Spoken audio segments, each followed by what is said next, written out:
하지만 내년 대선을 앞둔 바이든 대통령에겐 결코 달가운 소식이 아니죠. 야베노믹스를 따라 뺏긴 바이든노믹스라는 신조어까지 밀어붙이고 있는 상황에서 말이죠. 안녕하세요. 요새 미국 물가 관련하여 좋은 소식들이 많죠. 특히 소비자 물가 CPI부터 시작해서 생산자 물가 PPI, 수입 물가까지 물가 상승률이 하락하는 디스인플레이션이 생각보다 빠르게 진행되고 있습니다.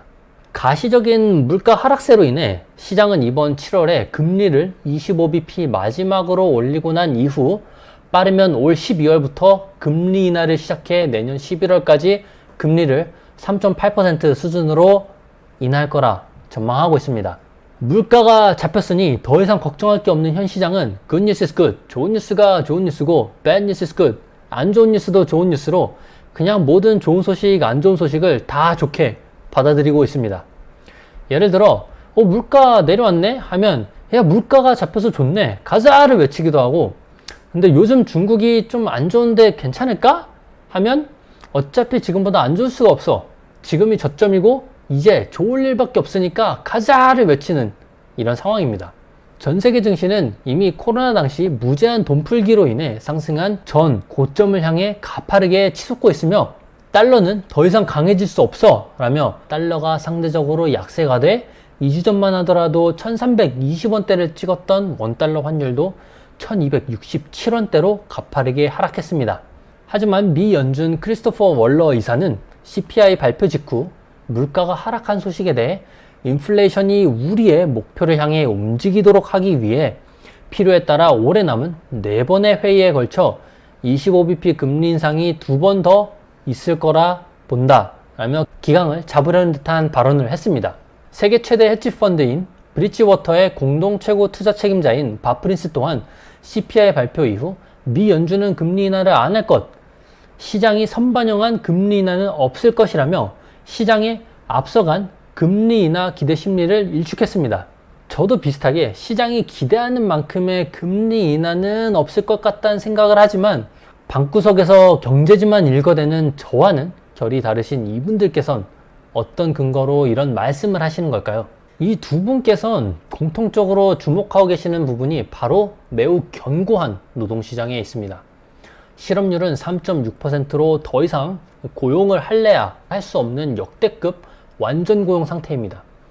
현재 미국에서 구인하는 총 일자리 수는 980만 개로 구직자 1명당 일자리가 1.66개로 남아돌고 있는 상황인 겁니다. 또한 이 해고를 당해도 다른 일자리를 너무 쉽게 구할 수 있어서 신규 실업수당 청구 건수가 튀어 오르는데 해고가 된 지 2주가 넘는 실업자들이 청구하는 연속 실업수당 청구 건수는 역으로 감소하는 기이한 현상이 벌어지고 있습니다.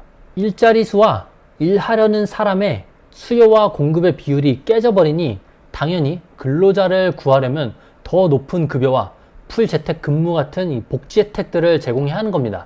한때 우리나라에서도 코로나 기간 동안 개발자 구인난으로 인해 있었던 1년 새 연봉을 많게는 2천만 원 이상씩 올려줬던 연봉 인상 대란과 비슷한 맥락인 겁니다. 6월 미국 근로자들의 평균 시급은 작년 동월 대비 4.4%씩이나 증가했고 매월 평균 0.3%에서 0.4%씩 꾸준히 시급이 상승하고 있습니다. 즉 물가도 높은데 일자리가 남아돌아 근로자가 갑이니 당연히 더 높은 임금을 요구하고 회사는 사람을 구하거나 뺏기지 않기 위해 이 요구를 들어줄 수밖에 없습니다. 회사가 임금을 올려주고 난 뒤 수익성을 지키기 위해 물건 가격을 올려서 되레 물가를 상승시키는 임금 플러스 물가 상승 스파이럴을 자극할 수 있기 때문에 앞서 언급드린 인사들이 견고한 노동시장의 완화가 관측되기를 기다리고 있는 겁니다. 노동시장의 완화는 결국 일자리를 줄이고 실업률을 올려서 임금 상승을 둔화시켜서 최종적으로 인플레이션을 잡는 데 초점이 있는 겁니다. 하지만 내년 대선을 앞둔 바이든 대통령에겐 결코 달가운 소식이 아니죠. 그것도 본인이 막대한 재정 지출로 역대급 일자리를 만들었다고 스스로를 자화자찬하며 아베노믹스를 따라 뺏긴 바이든노믹스라는 신조어까지 밀어붙이고 있는 상황에서 말이죠. 애초부터 코로나 기간에 베이비부머 세대가 은퇴하고 이민자가 줄었기 때문에 미국의 경기가 자연스레 회복이 되면서 일할 사람이 부족한 상황이었습니다. 그 와중에 해외 기업들이 미국 현지에 강제적으로 공장을 짓게 만드는 인플레이션 감축 법안을 통과시켜 가뜩이나 일할 사람이 없는데 공사판 일자리까지 더 늘리는 바람에 구인난을 더 촉발시켜 건설 노동자들의 임금 상승률을 거의 최고치로 찍게 해줬죠. 일자리 상황이 좋아지다 보니 나름 꾸준히 감소하던 자발적 퇴사자 수치도 5월에 급등했습니다. 이직하면 더 높은 연봉에 더 좋은 처우까지 받는데 못하러 한 곳에 있겠습니까? 여기저기 메뚜기처럼 뛰어서 뭔가 몰려야지. 지금은 근로자가 갑이니 메뚜기처럼 뛰기 싫거나 뛰지 못하는 경우 파업을 하거나 파업으로 협박을 해도 됩니다. 우리나라의 우체국 택배 같은 미국의 우편 서비스 UPS의 노조는 현 계약이 만료되는 7월 31일까지 임금 인상을 들어주지 않으면 파업을 하겠다고 예고했습니다. 만약 하게 되면 1997년 이래로 26년 만에 시행되는 것으로 10일 파업하면 손실이 70억 불, 하나로 9조 원에 이를 정도로 금색이 가장 비싼 파업 중 하나가 될 것으로 전망하고 있습니다.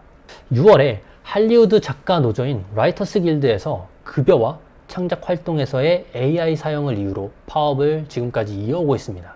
근데 7월 14일에 할리우드 배우들도 보상, 로열티, AI 사용을 이유로 라이터스 길드의 파업에 동참을 하여 1980년 이래로 40년 만에 첫 파업을 단행했습니다. 이미 촬영이 완료된 바비, 오펜하이머, 미션 임파서블 8의 경우 배우들의 프로모션 활동이 제한이 됩니다. 제작 중인 영화들 중에선 스파이더맨 노웨이 홈, 블레이드, 글래디에이터 후속작, 캡틴 아메리카, 브레이브 뉴 월드 등 작품 제작 또한 전부 연기될 예정입니다. TV 시리즈의 경우 에밀리 파리에 가다 시즌4, 더 라스트 오브 어스 시즌2, 기묘한 이야기 시즌5가 모두 연기될 예정입니다. 결국 처음으로 돌아와서 왜 물가는 잘만 내려오는데 아직 금리 인하는 자꾸 멀었냐고 하냐에 대한 질문에 고용이 너무 활황이기 때문이라 답할 수 있을 것 같습니다.